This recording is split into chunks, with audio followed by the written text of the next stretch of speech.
Okay, so we're here now. This is Floyd's Fork Park on River Right. And you were saying, Jeff? As this bluff ahead of us on the left fades away into the floodplain, a pedestrian bridge crosses from Floyd's Fork into the Tyler Schooling area. And at that point there is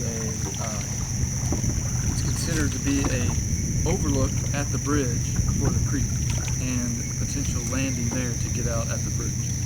And so it's 100 yards downstream from here? Maybe 200 yards. Okay. And so this cliff side right here is still owned by the Pike family? I believe that's correct. Kevin? Yes. Is that the Pike family on the left? On the left starts Tyler Schooling. This big bluff. Action. Here we are at the end of the Floyd's Fork Park, and a pedestrian bridge is planned for this crossing, pedestrian only. Some of the bridges have vehicles, some have vehicles and pedestrian. This particular bridge is just pedestrian. So bicycles and people hiking can cross the creek into the Tyler Schooling area, and from there are spur trails that go up the hill to the overlook, to the Cedar Ridge camp, and then around the floodplain there are some conservation fields that have been developed that people can learn about the habitats around here. To talk about the bridges a little bit, because this stream is so as you cross over this creek,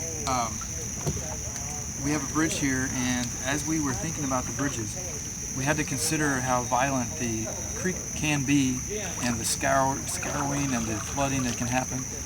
So a strict bridge engineer would take a bridge straight across with no real acknowledgement of the creek. So what we tried to do as designers was to take the bridge and actually raise it up over the creek on almost like a hill.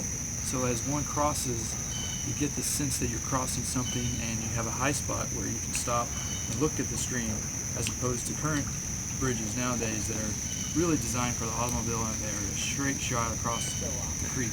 It kind of blends into the landscape. So what we wanted to do is create a bridge that acknowledged the creek, and really the idea is that they're leaping across the creek, much like a deer might leap across the creek. So that's what we'll have here, and this is bridge 104 of 9 bridges that will cross the creek along the way. And there's an overlook that's going to be in Schooling property? Yes, actually beside this bridge, down about 50 yards, there is planned structured overlook where someone who's hiking, maybe they've hiked from inland, they can come and stand on that overlook and look at the bridge and the surrounding area that's been developed. And I would recommend that you consider talking with Camp Cedar Ridge about possibly having a direct trail connection, and then having them have a water sport entry right here. Okay. They do have a trail planned to the top of the bridge, but I'm not sure it's a planned entry point for the creek.